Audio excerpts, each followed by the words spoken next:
4 fakta Prada Brel, prajurit Kediri yang gugur ditembak KKB Papua. Pahlawan desa pengasih anak yatim.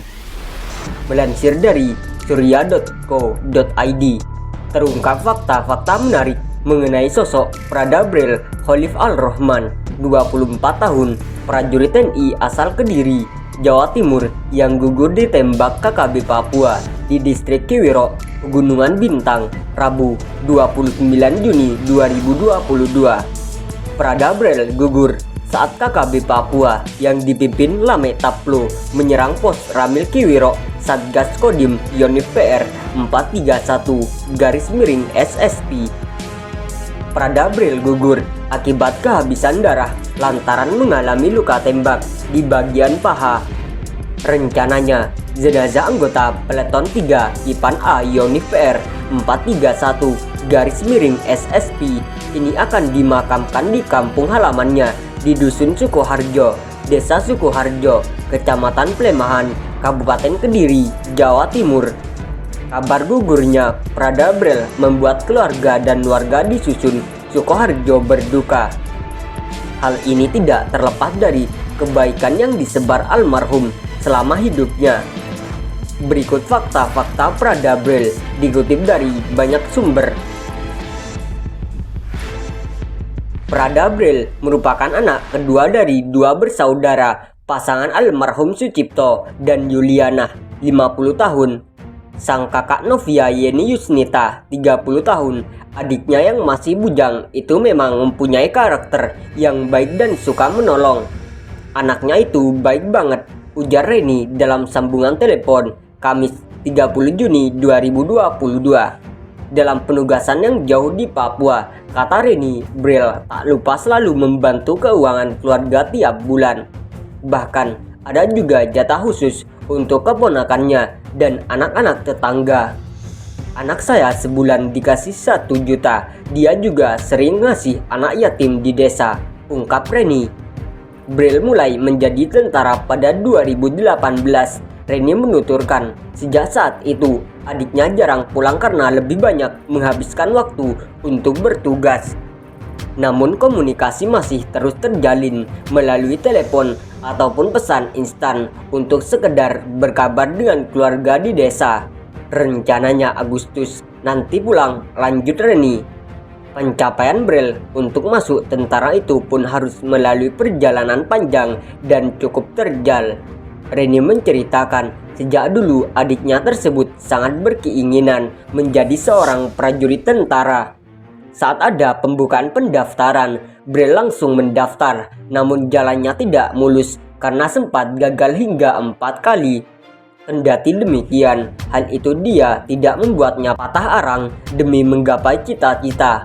Daftar TNI AL pernah, tapi gugur, akhirnya keterima di TNI AD, ungkap Reni.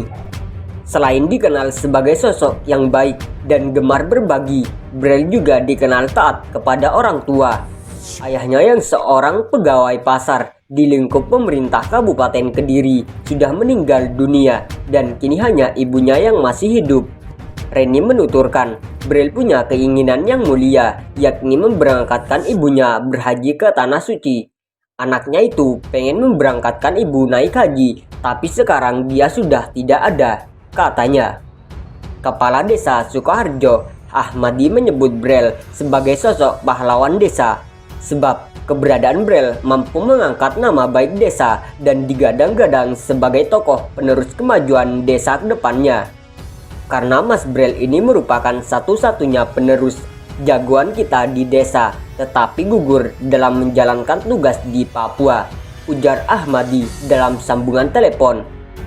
Sebelum jadi prajurit TNI, kata dia, Brel merupakan pemuda yang terhimpun dalam Karang Taruna sehingga aktif di setiap kegiatan desa.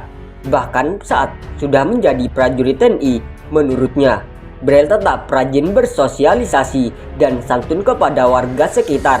Jadi tentara tidak membuatnya takabur, ujar Ahmadi. Tangguhnya pendirian dan doa ibu menurut Ahmadi yang membuat Brel akhirnya mampu menggapai cita-cita yang diidamkan, yaitu menjadi prajurit TNI. Dulu waktu selesai pendidikan, Saya yang menjemputnya di tempat pendidikan yang ada di Magetan.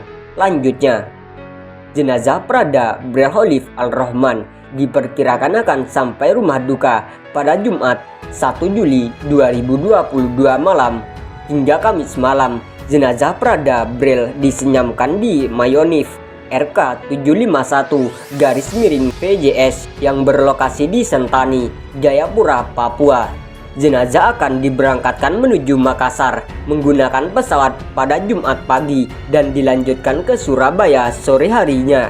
Dari Surabaya, jenazah Prada Bril akan dibawa menuju rumah duka di Desa Sukerejo, Kabupaten Kediri dan diperkirakan tiba pada Jumat malam. Jenazah Prada Bril diperkirakan akan sampai di rumah duka besok malam. Kemudian Sabtu paginya, kami akan melaksanakan upacara pemakaman di TPU setempat, ujar Komandan Kodim 0809 Kediri, Letkol Ruli Eko Suryawan saat dikonfirmasi Kamis 30 Juni 2022 sore.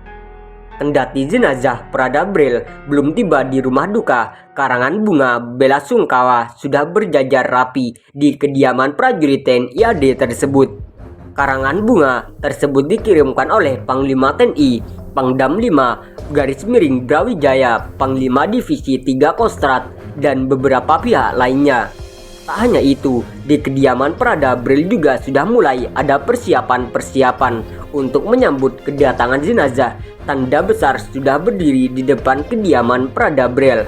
Letkol Ruli mengatakan pihaknya tengah melakukan persiapan-persiapan terkait upacara pemakaman yang akan dilaksanakan Sabtu pagi.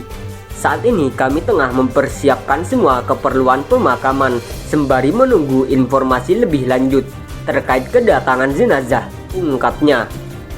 Prada Bril sendiri merupakan personel Satgas Yonif PR431-SSP yang gugur dalam kontak tembak dengan kelompok kriminal bersenjata KKB di Pegunungan Bintang, Papua, Rabu 29 Juni 2022 kemarin.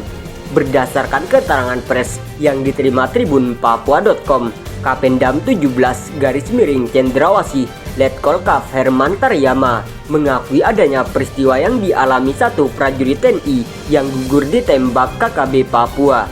Seperti dilansir dari Tribun Papua, dalam artikel prajurit TNI asal Kediri tewas di tangan KKB Papua, Kapendam diduga kelompok Lame Taplo. Lebih lanjut, Letkol Kaf Herman Taryaman mengatakan aksi keji tersebut diduga dilakukan oleh KKB Ngalum Kupel, kelompok Lamek Apleki Taplo. Mereka melakukan penyerangan terhadap pos Romil Kiwiro, Satgas Kodim Yonif PR 431-SSP. Satu personel terkena tembakan di bagian paha yang mengakibatkan yang bersangkutan kehabisan darah dan meninggal dunia sekitar pukul 17.15 WIT, tulis Letkol Kaf Herman Taryama. Saat ini aparat keamanan sedang mendalami kasus penembakan yang mengakibatkan satu prajurit TNI yang meninggal dunia tersebut. Informasi lebih lanjut masih dalam pendalaman karena terkendala jaringan telekomunikasi, imbuhnya.